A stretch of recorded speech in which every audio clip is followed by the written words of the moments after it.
तो मैंने कहा लिया जान छो वंशु तो चिंता ना कर, चुपचाप फिर। बाय बाय पेड़, बाय बाय काले कौवे, बाय बाय कच्ची सड़क, बाय बाय पक्षी।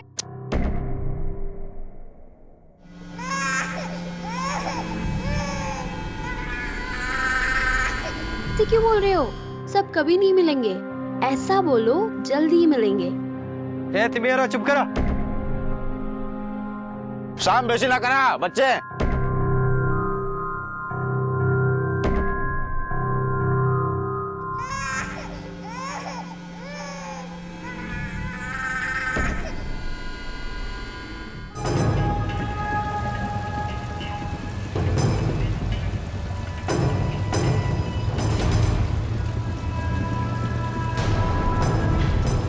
तुम लोग चलो चलो, मैं देखता हूँ, चलो।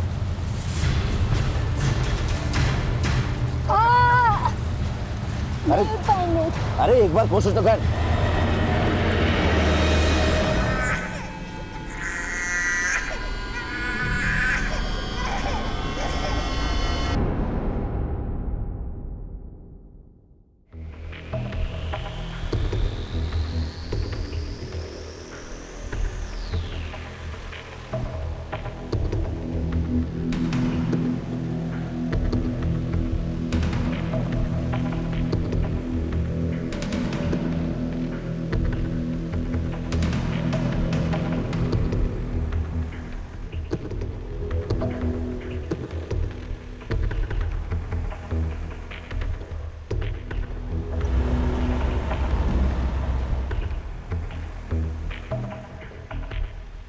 रघु भैया, हम दीदी के घर कब पहुंचेंगे? पहला दिल्ली जाएंगे, वहाँ तुम सब जन छोले कुलचे का नाश्ता करना, उसके बाद मुंबई में मिसल। दीदी मिसल क्या होता है? बच्चा मिसल ना वहाँ का बहुत अच्छा नाश्ता होता है। हम लोग मिसल खाएंगे भैया, हम लोग मिसल खाएंगे। मिसल खाएंगे।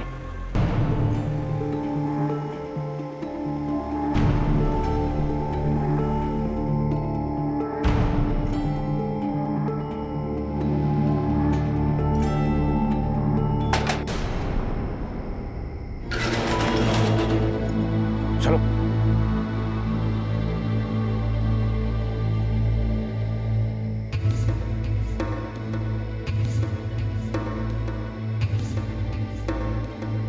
चलो चलो जल्दी जल्दी चलो। भैया, मैं दीदी से बात कर सकती हूँ फोन पर? अभी बहुत रात हो गई है, उसका मालिक गुस्सा करेगा। कल तुम सब जन अपने घर वालों से बात करना। चलो जल्दी चलो, चलो अंदर, चलो चलो चलो जल्दी जल्दी जल्दी जल्दी करो जल्दी।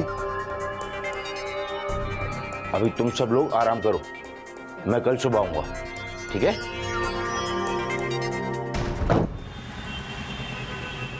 अरे मेरा बच्चा रे कहाँ चला गया? मेरा बच्चा, अरे देख, अरे मेरा बच्चा। जाने जाने मेरे बच्चे को, छोड़ना मत उन लोकेशन को, जान लिया उसने मेरे बच्चे की।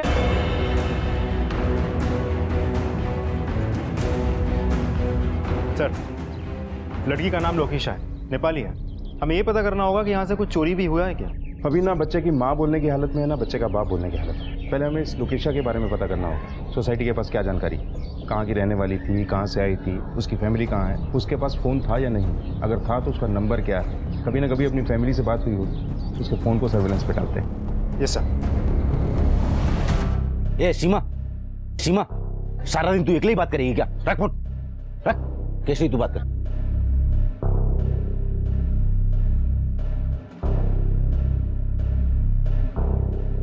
हेलो दीदी, मैं केसरी बोले को तपाईँ कस्तो छ? दीदी मैं दिल्ली पहुंच गई रघु भैया के साथ में ये बात करोगे? हाँ हेलो, पुलिस की गाड़ी। चलो अभी फोन रख, बहुत बात होगी। रघु भैया, मेरी दीदी से पूरी बात नहीं हुई है। तो बाद में बात कर लेना, चल। ऐसे कैसे चले? मेरी तो बात ही नहीं हुई है, मुझे भी अपनी दीदी से बात करनी है। ये गुस्सा मत दिला मेरे को, समझी ना? मैं तो सबकी धुलाई करूंगा। चलो चलो। आप लोगों ने मेड का वेरिफिकेशन नहीं करवाया? पढ़े लिखे लोग हैं आप, आपकी सेफ्टी के लिए ये रूल। सर, 1 साल से वो हमारे साथ में थी, जब मैं प्रेग्नेंट थी उसने सारा काम अच्छे से किया, तो हमने वेरिफिकेशन नहीं करवाया। बस इतना पता है वो नेपाल से थी। बेडरूम का लॉकर तो हमेशा बंद रहता था, ज्यादा कुछ लेके नहीं गई, 1-2 गहने और थोड़ा बहुत कैश लेके भाग गई। पैसों और गहनों की हिफाजत का इतना ख्याल है और बच्चे की हिफाजत का क्या? छोड़ दिया एक अनजान नौकरानी के भरोसे। सर, लोकेशा के कमरे में ना बैग है, ना कपड़े, ना उसकी कोई फोटो। सर एक फोटो है मेरे पास उसके।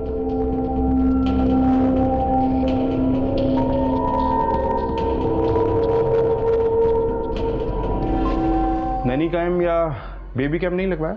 आजकल लगवाते हैं लोग घरों में। सर मैंने बोला था जिग्नेश से, पर नहीं लगवाया इन्होंने। आप एक काम कीजिए, ये फोटो आप मेरे नंबर पे भेज दीजिए। ये लड़की लोकेशा कैसे मिली आप लोगों को? वो हमारा वॉचमैन लालमणि लेके आया था उसको। साहब जी, मेरा मती मर गई थी जो उसको मदद की। एक पहचान वाला ने बोला बेचारी परेशान है, मदद करो। मैंने यहाँ काम पर लगा दी। इससे पहले कहाँ काम करती थी? दिल्ली में काम करती थी साहब जी, फिर दिल्ली से 1 साल पहले यहाँ आ गई। नेपाल में कोई है उसका? कहाँ की रहने वाली थी? कुछ पता है तुम्हें? एक बहन है और 2 छोटा भाई है, बस इतने ही जानता हूँ। ठीक है। सर, कहीं वापस नेपाल तो नहीं भाग गई? हो भी सकता है, लेकिन पहले उसके फोन रिकॉर्ड्स निकलवाओ। उसकी आखिरी सेलफोन लोकेशन पता चलेगी तभी हम कुछ एक्शन ले पाएंगे। एक मासूम बच्चे का खून हुआ, हमें जल्द से जल्द खूनी को पकड़ना है। Yes sir. सर, ये रहे लोकेशा के फोन कॉल रिकॉर्ड। इधर देखिए सर, ये दिल्ली का नंबर है। दिल्ली के किसी पीसीओ से फोन आया था उसे। लोकेशा पहले दिल्ली में ही काम करती थी, ऐसा उस वॉचमैन ने बताया था। हो सकता है लोकेशा के भाई बहन भी दिल्ली में ही। Sir, last central location Mumbai central के आसपास है, लगभग 5 बजे। मैंने ट्रेन की टाइमिंग्स भी पता कर लिया, दिल्ली और पंजाब की ट्रेन से। लोकेशा भागकर दिल्ली ही गई होगी, क्योंकि नेपाल में तो उसका कुछ बचा ही नहीं था। एक काम करो सर, लोकेशा का फोटो और उसका फोन नंबर दिल्ली पुलिस को भिजवाओ और बोलो कि हम भी आ रहे हैं, क्योंकि मुझे लगता है अब इस केस की गुत्थी मुंबई से नहीं, दिल्ली जाके ही सुलझेगी।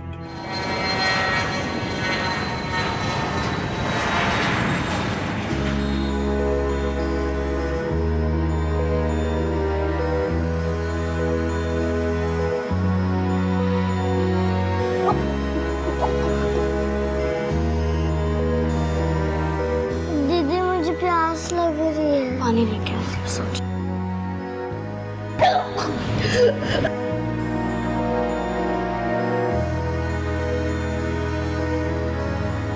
दीदी यहाँ पे कितनी गंदगी रखी है, हमें यहाँ पे क्यों रखा हुआ है इतनी गंदगी में? आप रघु भैया से बात क्यों नहीं करती हो? चलो चलो, बहुत सो लिया, जल्दी उठो, सुबह हो गई। चलो चलो चलो चलो। कीर्ति मैडम, कैसे सामान लाए हो? ये दोनों घर के काम के लिए अच्छी है, ये पार्लर के लिए अच्छी रहेंगी, और इन बच्चों को फैक्ट्री में डालेंगे। और ये पढ़ी लिखी है, 10वीं पास है, थोड़ी थोड़ी इंग्लिश भी बोलती है। इसको मैडम जी एकदम कड़क माल है, जबरदस्त। बिल्कुल सही कह रहे हो। किसका क्या करना है मैं बताऊंगी, तुम ख्याल रखो इन सब का। रघु भैया, मुझे दीदी से कब बात कराओगे? मेरे दोनों भाई बहुत डरे हुए हैं। चिंता न कर, जल्दी मिलाऊंगा, ठीक है? आराम करो, चलो चलो। 1 मिनट, हमें यहाँ सबको जबरदस्ती बंद करके क्यों रखा हुआ है? और किसी से फोन में बात भी नहीं करने देते। मुझे नहीं रहना है, मुझे मेरे भैया भाई के पास जाना है, मैं घर जाऊंगा। चुप कर। दीदी मुझे बहुत डर लग रहा है, नींद नहीं आ रही। हम जल्दी घर पहुंच जाएंगे। हाँ, आंखें बंद करके तुम्हें सब कुछ याद आएगा। हमारा गांव, वो झरना, वो बादल देखो नीचे नीचे आ रहे हैं। हम जल्दी घर पहुंचेंगे। हाँ, तुम सब डरो मत।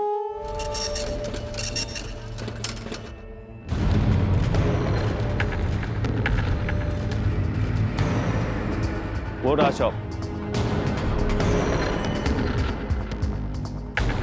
इस औरत को जानते हो? देखा है कभी? इसी पीसीओ से फोन किया था किसी ने इसे। नहीं सर जी, इसे देखा तो नहीं है। ये नेपाली है क्या? हाँ। इसकी बिरादरी की कुछ लड़कियां फोन करने आती थी, सब नेपाली दिखती थी। कहाँ रहती हो? यही पास में एक मंजिला इमारत है, उसी के ऊपर रहती हैं। ठीक है।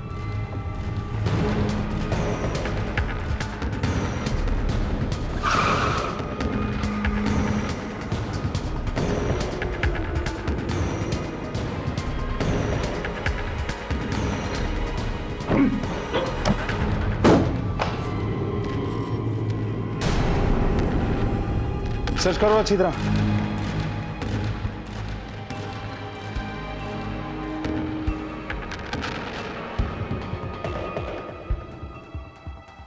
सर, हर तरफ गंद पड़ी है, वहाँ बाल्टी में भी।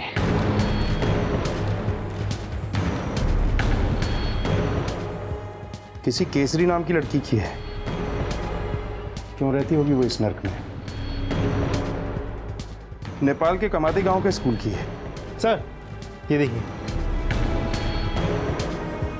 यहाँ जरूर कोई क्राइम हुआ है। फॉरेंसिक टीम को बुलाओ। सर, कई सवालों के जवाब पुलिस के हाथ आते आते छूट गए और मुजरिम फरार हो गए।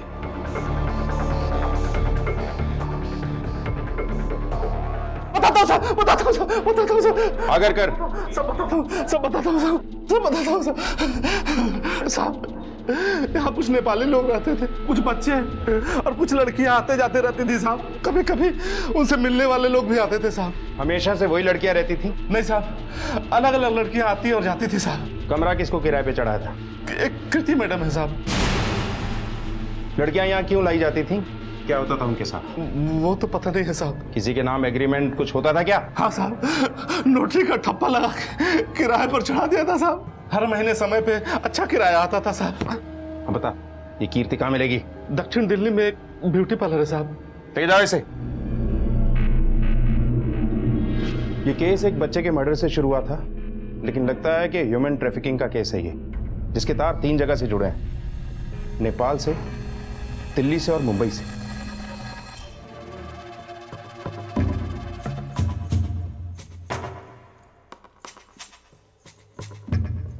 मैडम, स्पेशल वाली मसाज चाहिए, एकदम दिल खुश कर देने वाली। खन्ना साहब ने तो बहुत तारीफ की आपकी बॉडी मसाज पार्लर की। ओह, तो खन्ना साहब ने भेजा है आपको? बिल्कुल। तब तो आपको मसाज भी खन्ना साहब वाली ही चाहिए होगी। एकदम। अच्छा, तुम बात कर लो। आइए प्लीज। चलिए।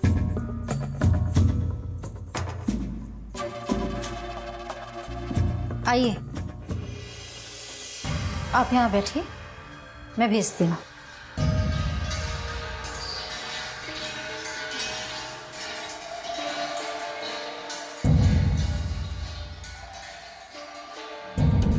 आ जाओ, ये देखिए स्पेशल मसाज के लिए।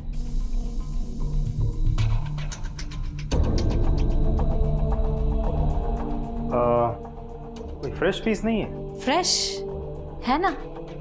जाओ अंदर से दूसरी लड़कियों को भेजो, बिल्कुल गुलाब की तरह, ताजी ताजी फ्रेश। अभी देखिए, आपको दिखाते हैं, ये देखिए।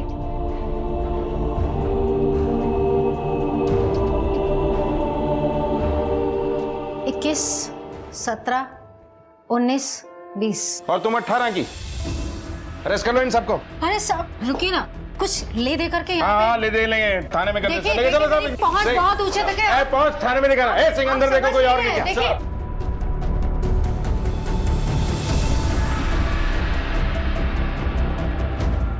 चलो, हो गया मसाज। चलो। तो चुप रहिए, चुपचाप चलिए यहाँ से। कुछ भी नहीं है साहब, छोड़ो ना मुझे, छोड़ो साहब, ऐसा कुछ भी नहीं है साहब। आप मेरी बात क्यों नहीं सुन रहे हैं? सुन रहे हैं तुम्हारी बात थाने में।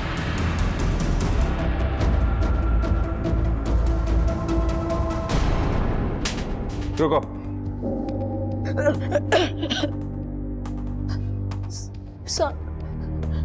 ये सारी लड़कियां हम नेपाल से मंगवाते थे। इनमें जो जवान होती थी उसे धंधे पे लगा देते थे, और जो बुढ़ी होती थी उसे घर के काम काज के लिए, और जो बच्चे होते थे उन्हें फैक्ट्री में। साहब, जो लड़कियां बचती थी उन्हें अपने पार्टनर में लगाते थे। अभी हाल ही में जो लड़कियां लाई गई वो कहाँ है? सर, सब तो आपने छुड़ा ली। ये नेपाल से लड़कियां लाता कौन है? सब रघु।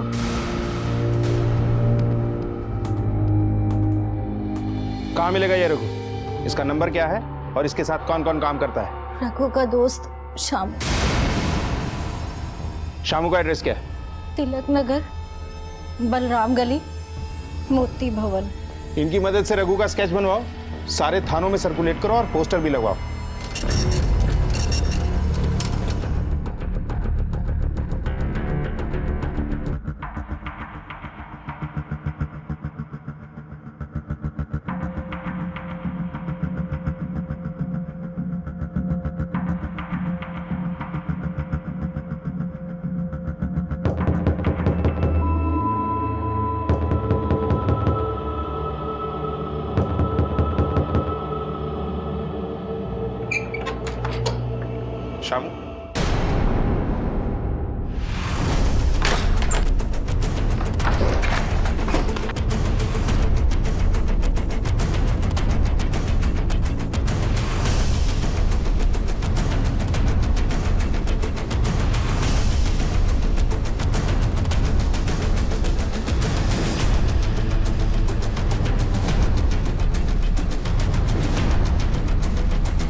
निर्दोष लड़कियों और मासूम बच्चों की तस्करी करता है, बाकी की जिंदगी जेल में सड़ेगा तू। साहब मैंने कुछ नहीं किया साहब।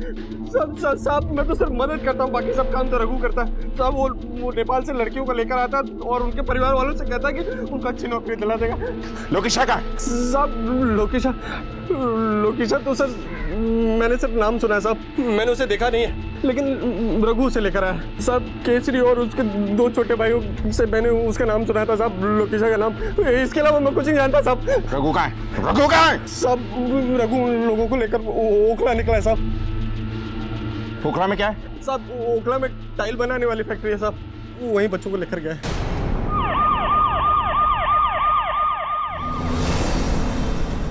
ठीक से काम कर, कैसे काम करते हैं? ये सब क्या हो रहा है? इतने सारे बच्चे इतनी बुरी हालत में काम कर रहे हैं, बाल मजदूरी का रैकेट चलाता है। मारस! आप में से कोई इस लड़की को पहचानता है क्या?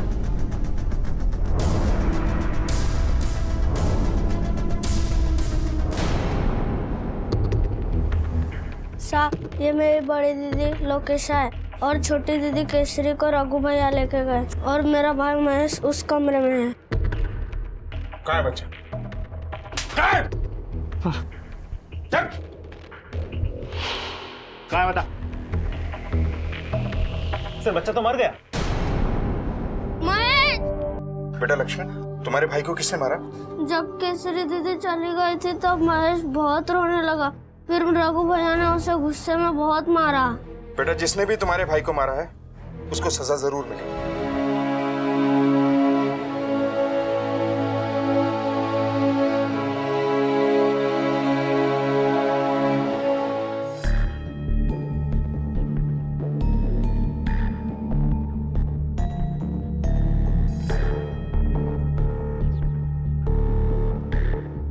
रघु इन लड़कियों पे काम करना पड़ेगा।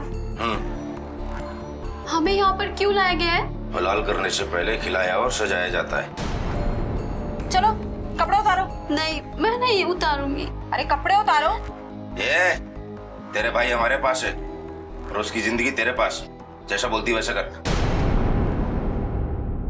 केसरी और लोकेशा दोनों बहनें लापता है, एक जुर्म करके भागी और दूसरी रघु के चंगुल में। कहाँ हो सकती है?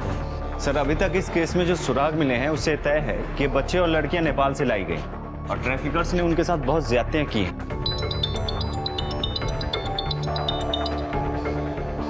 हेलो, ओके सर, लोकेशा का पता चल गया है। लोकेशा, बहुत घुमाया तुमने, चलो थाने लेके चलो इसे।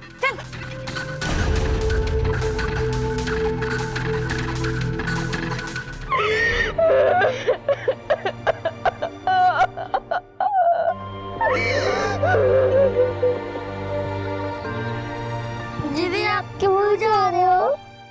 आप मत जाओ। हम यहाँ पे सब अकेले पड़ जाएंगे। तेरा नानू घर बनाना है, तुम्हारी आधी पढ़ाई भी बाकी है ना। हाँ। तुम अभी से ऐसा करेगा तो कैसे होगा? तुम मेरी गुड़िया हो, है ना? तुम्हारी आंखों में आंसू अच्छा नहीं लगता। तुम पढ़ाई पे ध्यान देना, ठीक है? और मनोहर काका है ना, उनके पास मैं पैसा भेज दूंगी और आज से तुम्हें इनके बाप और तुम्हें इनके पापा। हाँ दीदी, ठीक है? मैं ख्याल रखूंगी।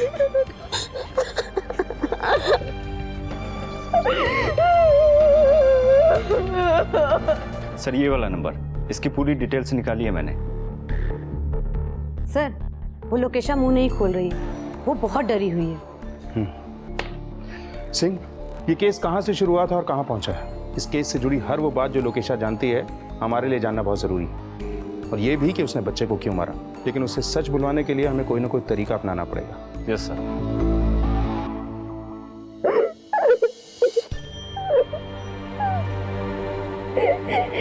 दीदी, लक्ष्मण,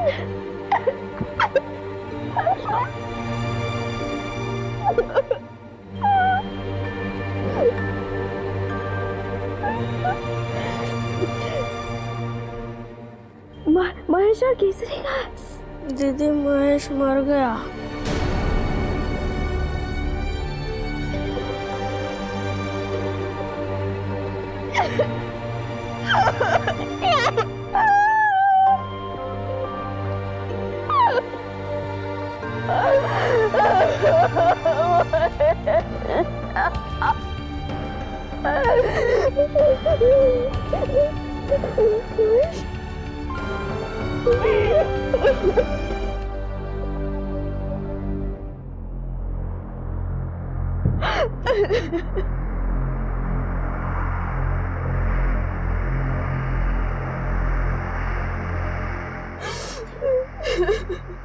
लोकेशा, तुम्हारी बहन को ढूंढने के लिए हमारी टीम दिन रात एक कर रही है।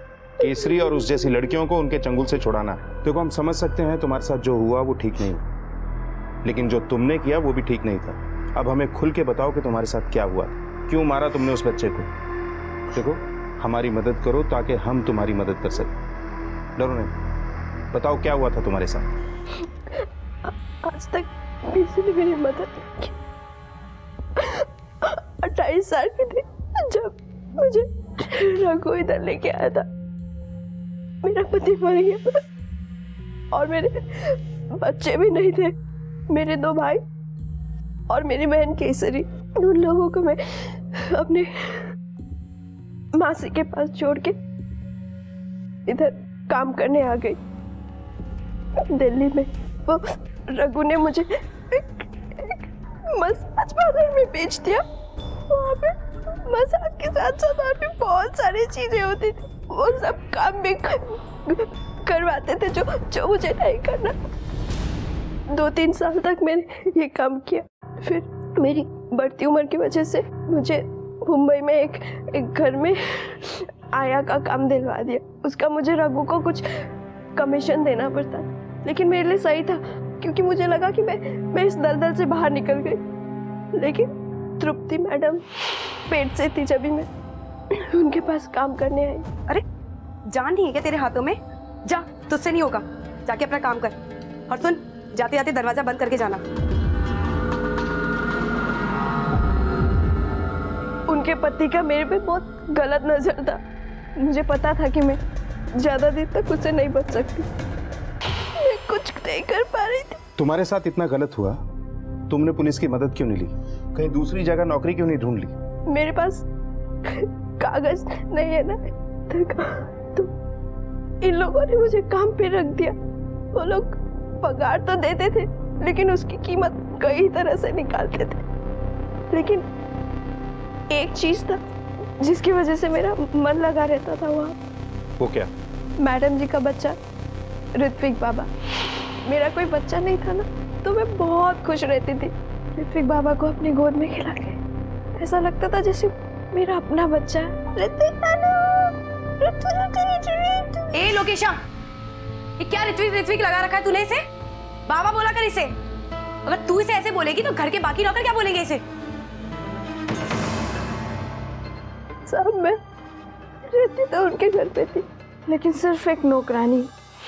पति रोज रात को हवस निकालता था अपनी, और मैडम मुझे ऐसा देखती थी जैसे मैं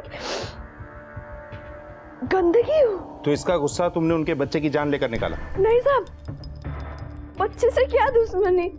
मैं तो उनका बहुत अच्छे से ख्याल रखती थी। मुझे नेपाल के बारे में पता चला कि वहाँ पे भूकंप आ गया और मुझे अपने परिवार के पास जाना था। मैडम जी, कुछ दिनों की छुट्टी चाहिए। आपने टीवी पे देखा होगा ना, नेपाल में भूकंप आ गया। मुझे मेरे परिवार से मिलना, बताने किस हाल में हूँ। मरा तो नहीं ना कोई? फोन पे बात हुई ना तेरी? जब देखो जब छुट्टी चाहिए। अगर तुझे जाना है ना तो जो पगार लिया था ना वो एडवांस देकर जा। और भागने की कोशिश की ना तो पुलिस में कंप्लेंट करवा दूंगी, समझी तू? आई छुट्टी चाहिए इसे। मेरे भाई और मेरे बहन से मुझे मिलना था। भयो बेसी भयो ल चुप, दूध पनि पिउँदैन के भयो तिमीलाई?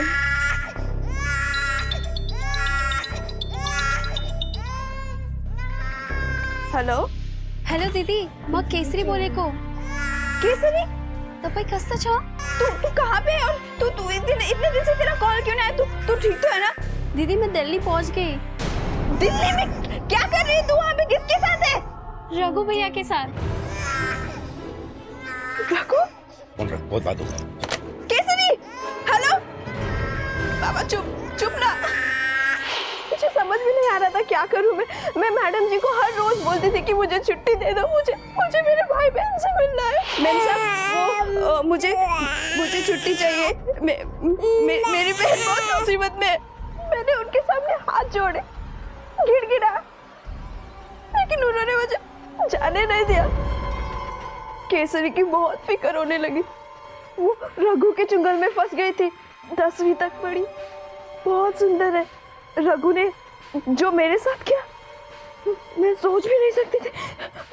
अगर वो सब केसरी के साथ हो जाता तो मुझे बहुत चिंता होने लगी। उस दिन ऋत्विक पापा रोए जा रहे थे। ऋत्विक पापा चुप रहो।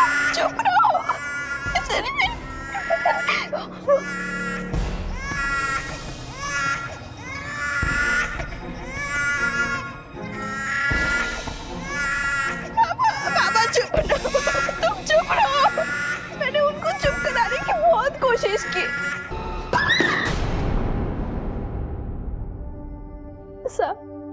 मुझे पता है मैंने जो किया वो सही नहीं किया, लेकिन उसकी सजा मेरी बहन केसरी को नहीं मिलना चाहिए। मेरी बहन केसरी को बचा।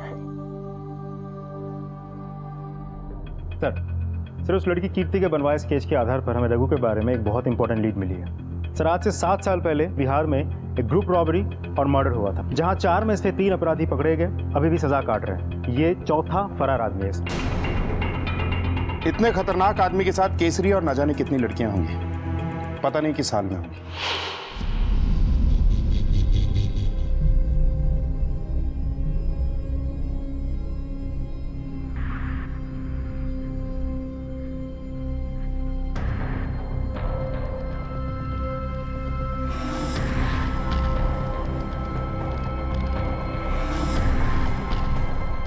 आप मुझे ऐसे छोटे कपड़े पहनाकर क्यों तैयार कर रहे हो? बहुत जल्द पता चल जाएगा।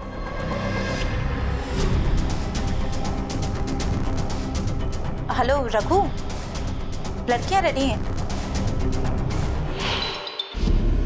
अब बोल। सर, रघु के बारे में एक इन्फॉर्मेशन है। सदर बाजार के डिलाइट फोटो स्टूडियो में रघु कुछ लड़कियों के साथ देखा गया है। चलो।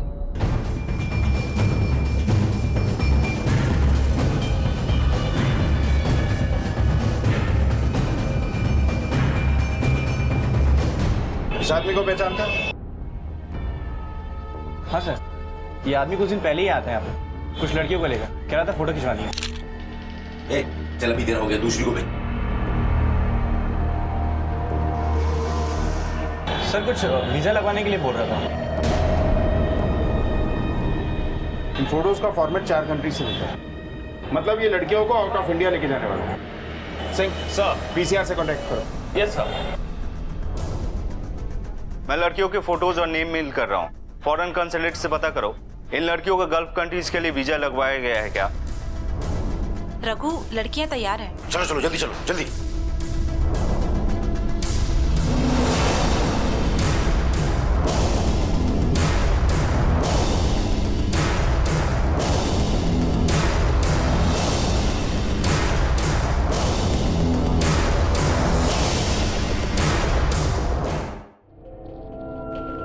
Okay thanks sir.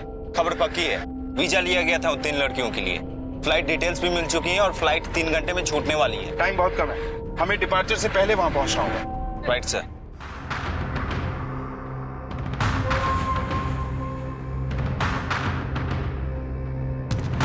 Singh, airport authorities को अलर्ट कर दो। फ्लाइट डिले कराना हो तो भी डिले करवाओ, और कहना कि सभी एंट्री एग्जिट पर एयरपोर्ट सिक्योरिटी की हेल्प चाहिए हमें। Okay sir.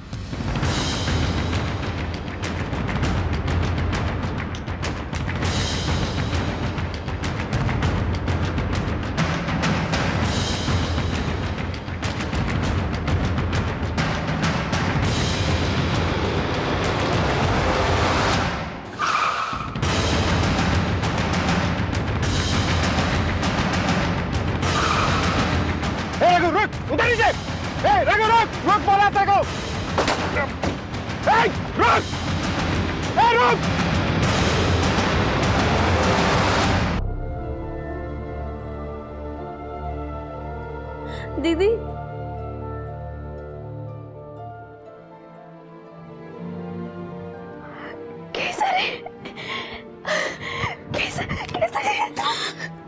कैसे होते थे?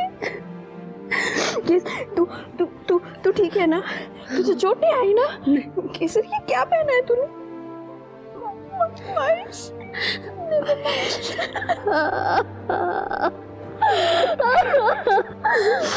बेटा, रघु ने तेरे साथ कुछ गलत नहीं किया ना? नहीं ना? दीदी आप यहाँ पर कैसे? अब मेरी जिंदगी इसी जेल में जाएगी। जिंदगी ने तुझे दोबारा मौका दिया है ना?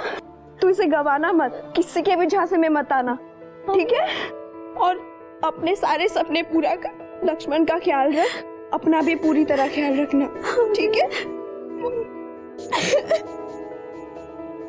पूर्ण स्वराज की इमारत मानवता और समानता की नींव पर खड़ी होती है। जब हम पूर्ण स्वराज की बात करते हैं तो हम ये भूल जाते हैं कि इसे स्थापित करने के लिए हम में से हर एक का योगदान जरूरी है। ह्यूमन ट्रैफिकिंग यानी कि मानव तस्करी जैसा संगीन अपराध सिर्फ मानवता पर ही नहीं बल्कि पूर्ण स्वराज की सोच पर भी प्रश्न चिन्ह है। तृप्ति ने अगर लोकेशा की मनस्थिति समझी होती तो शायद यह अपराध टल सकता था, लेकिन अपराध के लिए बस वो एक पल दोषी होता है जब इंसान की सोच उसके हालात पर हावी हो जाती है। मुंबई और दिल्ली पुलिस की सक्रियता ने केसरी जैसी न जाने कितनी लड़कियों को इस दलदल में फंसने से बचा लिया। सरकार ने केसरी और उसके भाई लक्ष्मण को अपने ही देश की एनजीओ की मदद से आश्रय दिया। उनकी सुरक्षा करने वाले सभी पुलिसकर्मियों की कलाइयों पर राखी बांधकर भारत से जाते जाते वो स्नेह और कर्तव्य की मिसाल ले गए।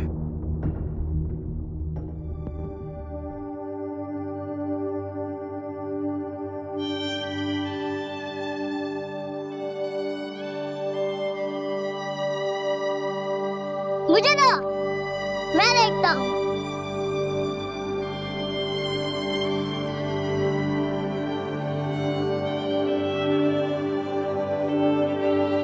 दीदी,